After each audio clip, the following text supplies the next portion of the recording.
Hi friends, Dr. Vickie here. I'm here to share some information with you that I learned this weekend. I was at a permaculture class, which I'm doing a certification, and permaculture basically teaches you how to work with the earth so that it benefits humans and the planet. And that's such a beautiful thing because we tend to destroy our earth for our own benefit, and look where it's gotten us. It's really taken us down. So this has been a great class and I've learned so much, and I have these leaves on me and you're probably thinking, what is she have those leaves on her? Well, yesterday I learned in my class about some weeds that are growing in my backyard that are so beneficial, and they're called plantain. And if you don't use pesticides, you will actually have them in your backyard. They draw toxins out of the body. All you have to do is lick the leaf and put it right on the area that you got either the bee sting, the bug sting. In my case, I had stinging nettle. I had touched it. I had bought a bunch of herbs yesterday, and that's what our subject's about today, is where I'm going to teach you a little bit about an herb garden, a medicinal herb garden that I'm growing that you can also do. Anybody can do it.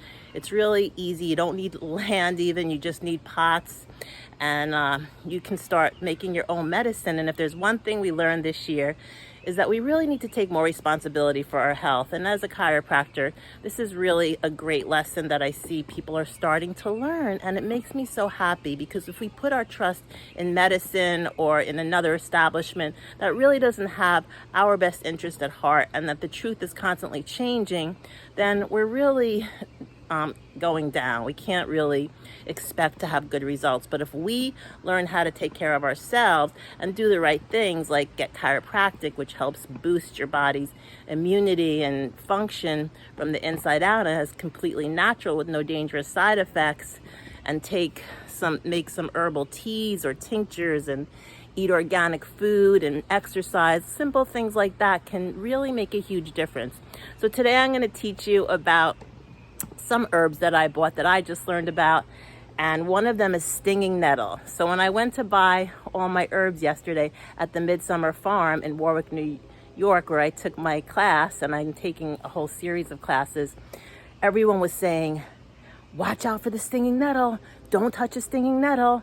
And guess what I did? I touched a stinging nettle. So this is what stinging nettle looks like. It's that plant. Ooh, sorry about that.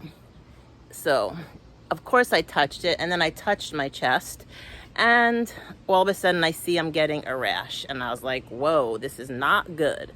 So I learned about plantains yesterday. They're actually a weed that grows in many people's yards if they don't use pesticides. So please don't use pesticides. It hurts your dog, it hurts your land, it hurts the plants that are growing for a reason, to support you, to support us humans. And a lot of things we call weeds are medicinal, are so healthy. They're loaded with nutrients and things that are gonna help our bodies be strong. So there's nothing wrong with having quote unquote weeds in your yard. In fact, I think they're beautiful. And a lot of them you can just eat right out of the ground. So let's talk about some of the herbs I got, and then I'll finish talking about the plantain, and I'll show you what it looks like. So if you see it in your backyard, use it, because it's great for bee stings. It's great for any kind of bug stings. It draws the toxins out. And in my case, that stinging nettle rash that I was getting, that was getting really itchy and red and irritable, they didn't say what to do if I touched it. They just said, don't touch it. Well, that didn't happen. And I had the tools to help myself. And that's the whole idea, is to learning how to help yourself by just using things that you can make and have that are cheap and simple and supportive and just very empowering. So let's start with some of the herbs that I just got. So here's a licorice herb. I'm going to put that in my herb garden. That's great for balancing women's hormones. So this type of basil, but actually all basil is really healthy. This is Tulsi, or holy basil, is fantastic as an adaptogenic herb. And I have another one. Adaptogenic herbs basically help give you energy when you're tired, and they also help relax you when you're overstimulated. Another adaptogenic herb I got is ashwagandha. I actually sell this in pill form in my office. I love it. It's great to help with the adrenal glands. It just helps balance your hormones so that you're not overstimulated and you're able to relax when you need to relax. Let's see, we got, so this is chamomile. You probably heard of chamomile. Chamomile's great to relax you. There's lots of teas, but imagine making your own tea. How beautiful is that, to make your own tea? And then I got some valerian root. I also sell supplements with valerian root, and now I'm excited to learn how to make it myself, make a tincture or a tea, or even you can do salves. You can make oils out of them.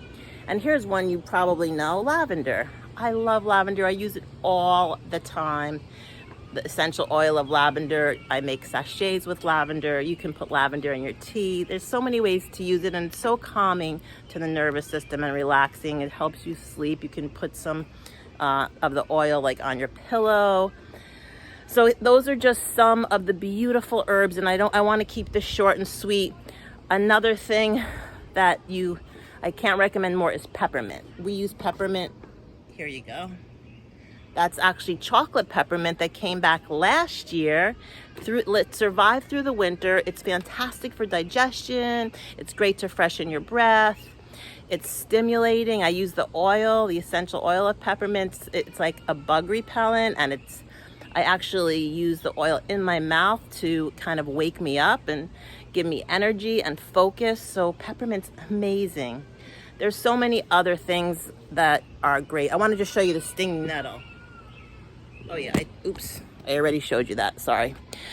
So let's go check out downstairs on my lawn so you can see what plantain looks like, because you definitely have it if you're not using pesticides. And remember, if you're using pesticides on your lawn, your dogs are getting hurt. You know, their liver's getting injured. Anything that's killing a bug is killing you in a little less strong way. So let's see. This is dandelion leaves here. Wait one sec. So this is a dandelion leaf. I just pulled this up. These are great for high in magnesium, but give me a second here. I picked so much plantain that, here you go. This is the plantain. See it? They're broad leaves here, but they come in narrower leaves too. There's several varieties of plantain that I just learned. But anyway, it's great. You just lick the leaf, stick it on yourself, and it will draw out the poison. And it's really great because if you get stung, and I see these people are getting these horrible mosquito bites. If you're allergic to bee stings, always make sure you have plantain. You can actually put it in your herb garden. So to have an herb garden, you really don't need a lot of land. You just need some pots. But if you have land, it would be beautiful because they're perennials. They come back. Some of them don't make it through the winter, but many of them do. And it's really nice to be able to go in your backyard and harvest some of your herbs, or to go in your little window box and to harvest some of your herbs and make teas. You can make tinctures, and on the internet there's so much information. There's books out there that you can read. But anyway, I hope I taught you something, and I hope you enjoyed it. I just want to show you this tea I made from hibiscus. It's an iced tea. One of my patients gifted me when she went on a trip these hibiscus flowers, and they're great for tea, and they make like a sweet tea. So it's wonderful to use the gifts of nature. Take good care of the planet, of your little piece of the planet. If everyone took a good care of their little piece of the earth, the whole earth would be a beautiful and abundant and healthy place to live. And we really owe it to our home, our Mother Earth, to take care of it and to use the gifts she gives and to give back gifts. So the more diversity on your property, the more things you plant that are helping the animals but also helping you, the more health you will bring to your land. Thank you so much. Lots of love to you. Happy Father's Day, happy summer solstice, and have a great summer And thanks for listening. Lots of love. Bye-bye.